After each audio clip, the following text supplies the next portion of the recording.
Olá, boa noite. Boa noite. Começa agora o Repórter Brasil. E estes são os destaques de hoje. Uma pesquisa do IBGE mostra 4 em cada 10 municípios do país não têm rede de esgoto. O presidente Jair Bolsonaro faz o terceiro teste para a Covid-19 e confirma que continua com a doença. Vamos explicar como a proposta de reforma tributária do governo pretende simplificar o sistema e o que isso representa para as empresas. E a gente fala ainda do aniversário de 85 anos da Voz do Brasil, o programa de rádio mais antigo do país. A Voz do Brasil, o programa mais tradicional do rádio brasileiro, completa 85 anos hoje. No ar desde 1935, a Voz é o programa de rádio mais antigo do país a ser transmitido de forma ininterrupta e o segundo mais antigo do mundo. Nessa época, na década de 1930, o presidente do país ainda era Getúlio Vargas. Acompanhando a história do Brasil, o programa traz atualmente notícias do governo federal, do Congresso Nacional e da Justiça, sempre com foco nas informações que têm interesse público, que interessam aos cidadãos. Hoje, em comemoração aos 85 anos da Voz, o convidado é o ministro das Comunicações, Fábio Faria. E é para lá que a gente vai agora, para o estúdio da rádio, para conversar ao vivo, para ver essa conversa do apresentador dos apresentadores Nazi Brum e Alessandra Bastos. E vamos conferir agora um trechinho da entrevista. É um dia especial para a comunicação do país. Há exatos 85 anos entrava no ar pela primeira vez a Voz do Brasil. Programa de rádio mais antigo do país, a Voz acompanhou e noticiou durante todo esse tempo, de forma ininterrupta, as transformações da sociedade brasileira. E no programa de hoje, além das notícias de destaques do dia, vamos falar um pouco desta história e da importância da Voz do Brasil para todos os brasileiros. Para esta data, estamos ao vivo aqui no estúdio com o ministro das Comunicações, Fábio Faria. Boa noite, ministro. Boa noite, Alessandra. Boa noite, Naci. Boa noite ao presidente também, General Pereira Gomes, e a todos os ouvintes da Voz do Brasil. Ministro, qual a importância do rádio para a população brasileira, ainda mais nesse período que a gente passa de pandemia? Então, Naci, importância é a informação na ponta da linha, né? Eu sou ouvinte de rádio, eu gosto, até hoje, eu escuto rádio quando estou no carro, me deslocando para saber informação. Às vezes você vai passando e você fica sabendo ao longo daquele seu trajeto, né? As pessoas estão indo para o trabalho, muitas vezes a mãe deixando o filho na escola, enfim. E você vai se informando. E a rádio, ela chega na comunidade, né? Ela traz informações para onde você está. Muitas vezes você mora numa cidade a, 800 metros de altura e que as pessoas sabem de tudo o que acontece lá através do rádio. Então o rádio, ele continua com uma importância muito grande e eu tenho um prazer enorme de estar aqui hoje comemorando 85 anos do programa Voz do Brasil, que é o segundo mais longevo segundo do mundo, né? E o primeiro do Hemisfério Sul. Então, assim, um prazer muito grande estar aqui nesse dia de hoje. E, ministro, em função do coronavírus, muitas pessoas ficaram em suas casas e, por consequência, mudaram hábitos. Cada vez mais pessoas estão usando a internet com mais frequência para fazer compras, pedir comida, estudar, trabalhar, fazer reuniões, né? O que o governo está fazendo, ministro, para que mais brasileiros tenham acesso à internet? Então, Alessandra, esse é um grande desafio nosso, né? Nós estamos vendo um deserto digital no Brasil, porque a pandemia fez com que as pessoas ficassem em casa e muitas pessoas estão nervosas em casa, estressadas, com depressão e isso com a internet. Imagina as pessoas que estão sem acesso, né? Nós temos no Brasil, segundo os últimos dados, 79% da população que tem acesso à internet. Então, um desafio muito grande do governo Bolsonaro é levar internet a esse restante da população, esses 40 milhões de brasileiros que estão órfãos da internet e que nesse momento de pandemia, onde as pessoas estão estudando via internet, vendo muitos parentes, né? Alguns visitando os avós, aquelas pessoas que estão na zona de risco, que moram em outros estados, estão visitando via internet. Então isso faz com que a gente tenha que colocar realmente no primeiro item da pauta para que a gente possa levar e entregar realmente internet para 100% da população. Não é fácil, o Brasil é um país continental, um país muito grande, mas nós temos sim que nos desdobrarmos para que todos tenham acesso. Agora, ministro, nesse sentido, qual que é a expectativa do governo para o leilão da rede de telecomunicação de quinta geração, o 5G? Então, esse leilão é uma grande expectativa no mundo inteiro. O Brasil, hoje mesmo, participei de manhã da abertura do G20 e falamos sobre isso.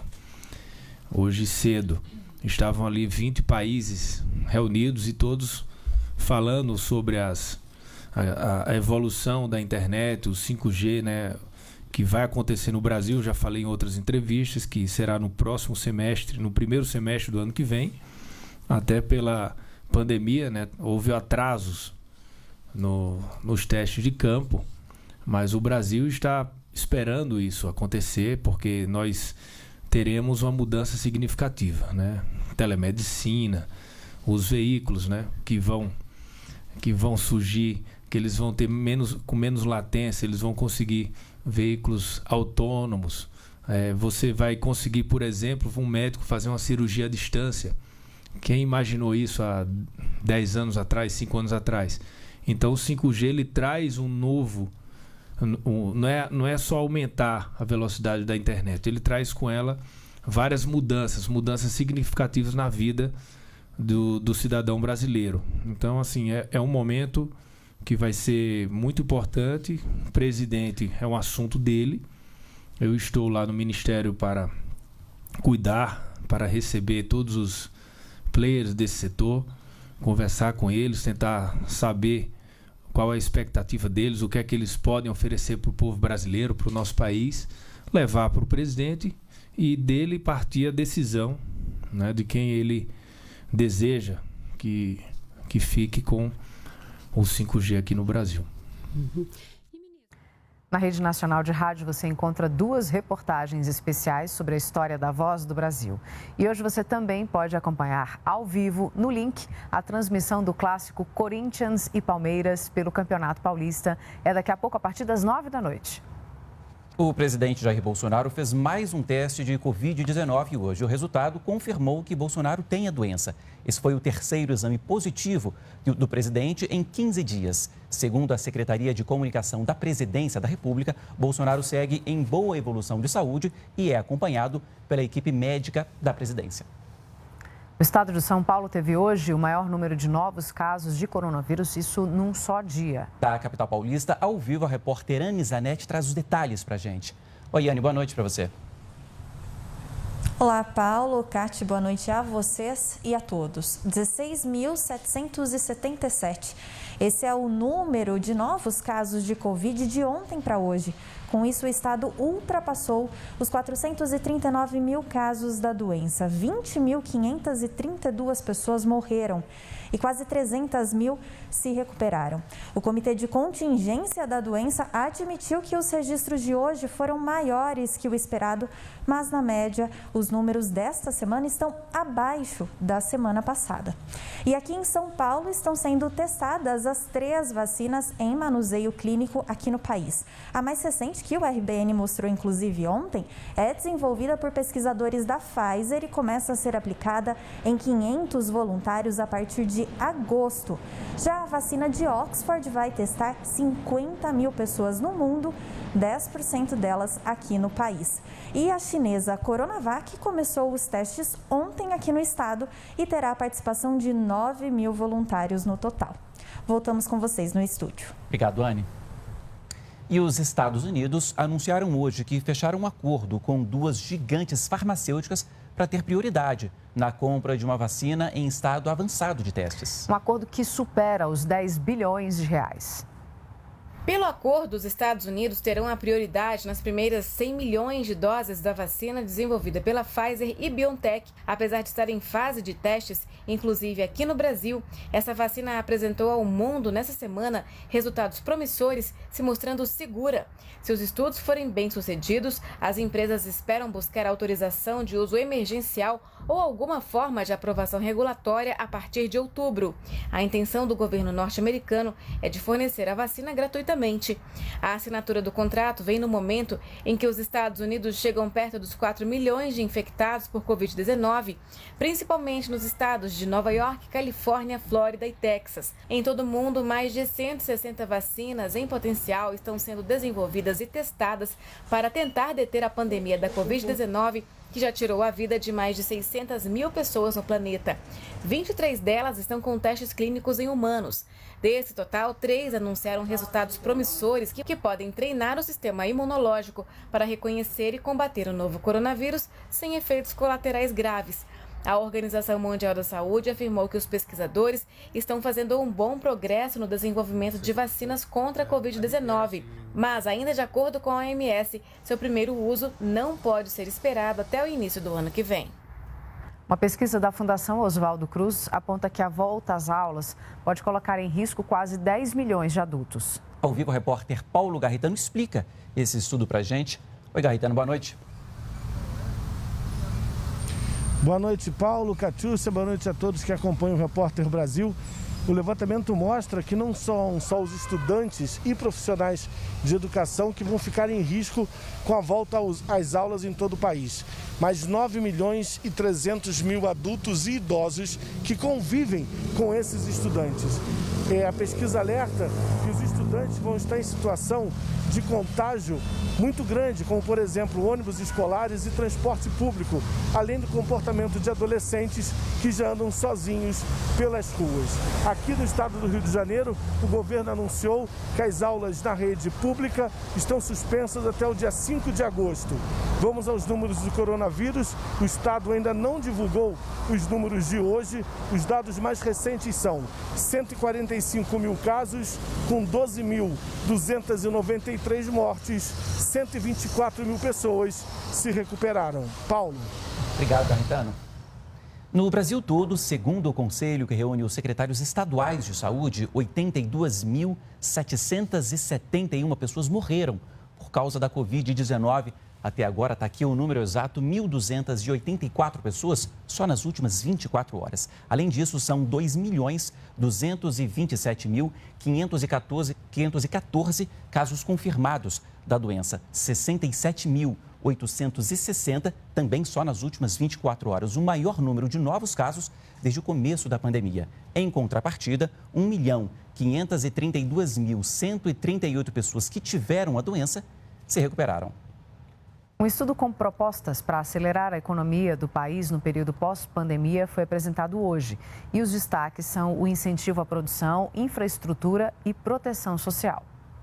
Diante da situação de crise enfrentada pelo país com a Covid-19, o IPEA sugere uma série de medidas para acelerar o desenvolvimento do Brasil pós-pandemia. O estudo tem 4 eixos temáticos: atividade produtiva e reconstrução das cadeias de produção, inserção internacional, investimento em infraestrutura e proteção econômica e social de populações vulneráveis. Entre as medidas estão conceder empréstimo com pagamento vinculado ao faturamento futuro de pequenas e médias empresas, buscar parcerias internacionais para a expansão dos investimentos no país, implementar tempo integral na educação básica e dar apoio financeiro aos esforços internacionais para desenvolvimento de vacinas para o novo coronavírus. Essa vacina contra a Covid, especialmente, ela tem um impacto econômico muito grande, né? Porque a reativação da economia, ela em muito depende dessa chegada da vacina para acabar com o temor e para que o consumo volte ao normal. Então, o impacto econômico da colocação da vacina e disponibilização da vacina à população é muito importante. O IPEA destaca que os investimentos devem considerar o equilíbrio fiscal. No momento, é bastante importante a gente pensar em maneiras de evitar o aumento dos gastos e repensar as políticas públicas para torná-las mais eficientes. Então, a gente sabe que a gente tem um recurso limitado e que a gente precisa melhorar e que não tem como arrecadar mais porque a gente já tem uma carga tributária alta. Então, a única forma existente é melhorar a eficiência. Você vai ver no próximo bloco. Como a proposta de reforma tributária apresentada pelo governo pretende simplificar o sistema e o que isso representa para as empresas.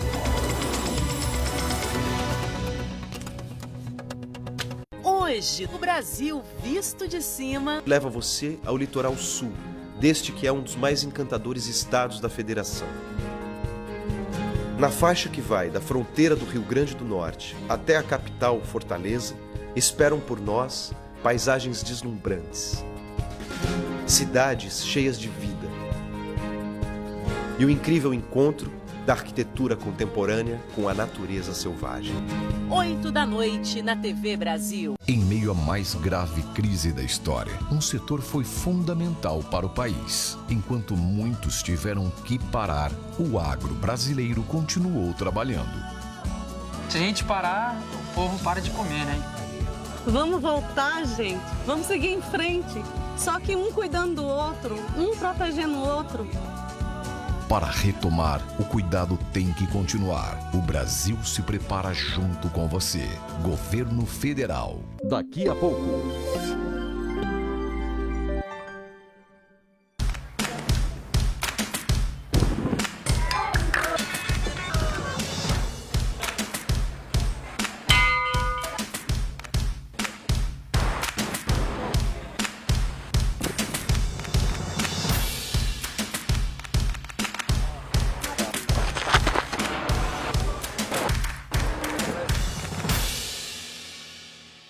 O Choro na Rua leva sua música para praças e esquinas e faz da cidade do Rio seu palco. Choro na Rua, no Cena Instrumental. Juntos, eles transformam o estúdio do nosso programa num iluminado coreto.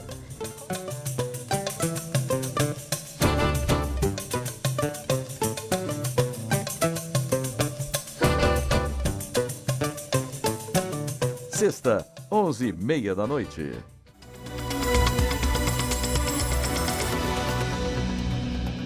O Senado recebeu hoje o texto da proposta de emenda à Constituição do Fundeb.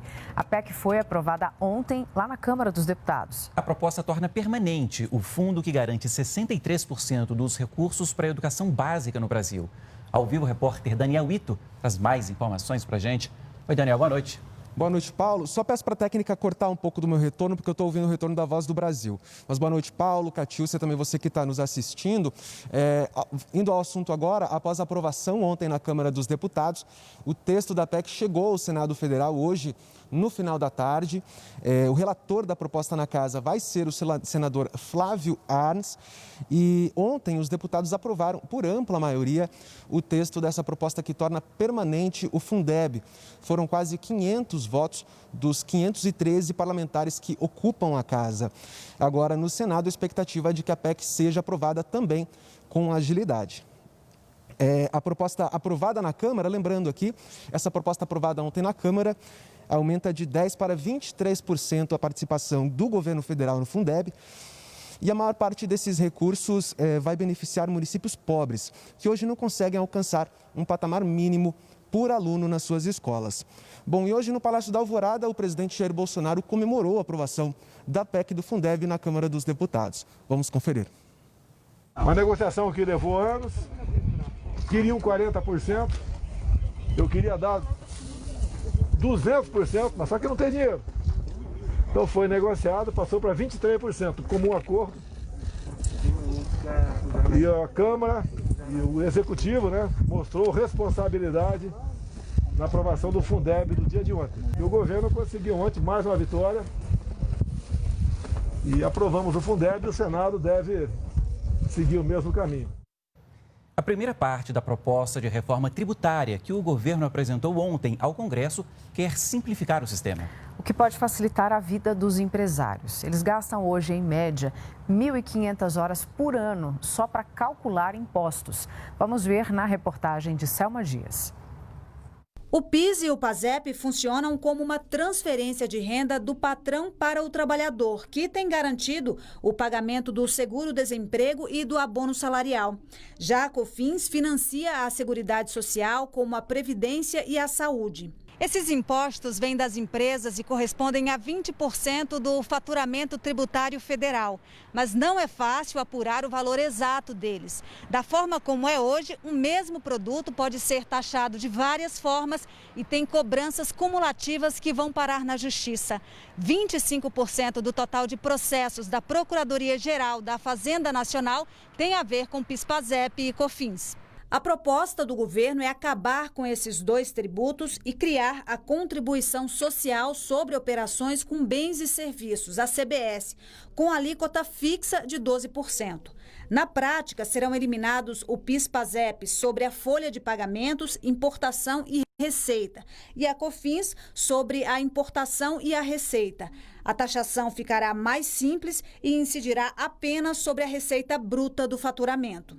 Então eu vejo de forma positiva e que ela é importante não só para o crescimento da economia, mas para favorecer um ambiente de negócio saudável. O que é importante é que vai propiciar a simplificação. O setor industrial considerou muito positiva a proposta de criação da Contribuição sobre Bens e Serviços, a CBS, divulgada ontem pelo governo federal. A mudança da CBS é um primeiro passo para uma reforma tributária mais ampla e acho que começamos no caminho certo. Em mais uma fase da Operação Snake, a Polícia do Distrito Federal prendeu hoje um estudante de medicina veterinária suspeito de integrar um esquema de tráfico de animais. A prisão temporária de Gabriel Ribeiro foi autorizada porque ele estaria dificultando a operação da polícia. Ele também teria escondido serpentes que pertenceriam ao amigo e também estudante de medicina veterinária Pedro Henrique Santos, que foi picado por uma cobra naja no início do mês. A espécie de origem africana e asiática possui um dos venenos mais poderosos entre as serpentes e não há registro de entrada dela no Distrito Federal. Depois desse acidente, órgãos ambientais e a polícia receberam denúncias e localizaram diversos animais exóticos. Até o último dia 15, 32 serpentes foram resgatadas, além de tubarões e lagartos mantidos de maneira inadequada e sem autorização do IBAMA. A polícia investiga a ligação entre todos os suspeitos, que podem integrar uma quadrilha de tráfico de animais silvestres no Distrito Federal. Os animais estão sob o cuidado do Zoológico de Brasília. O IBAMA busca instituições habilitadas que tenham interesse em recebê-los. Pedro Henrique, o estudante que foi picado pela naja, já teve alta do hospital. Ele foi multado em R$ 78 mil, mas uma ação popular pede que ele também pague os gastos que o zoológico teve com a cobra. O Brasil tem praticamente todas as cidades com abastecimento de água por rede. Só que 40% são desperdiçados antes de chegar às torneiras. É o que mostra um levantamento divulgado hoje pelo IBGE, que aponta ainda a necessidade de aumentar a rede de coleta de esgoto, principalmente na região norte do país. Em todo o país, 5.548 cidades têm o serviço de abastecimento de água por rede. Nas regiões sul e sudeste, 100% dos municípios estavam cobertos em 2017, segundo o levantamento do IBGE. A pesquisa mostrou, no entanto, que entre a entrada no sistema de distribuição e o consumo final, perdem-se quase 39% de água no Brasil. E o maior desperdício acontece na região norte, com 48% de perda. O levantamento apontou também que 68,7% da água captada no país é doce e provém de mananciais superficiais. Sobre o tratamento, 88% dos municípios tinham estações de tratamento de águas ou unidades de tratamento simplificado em operação em 2017.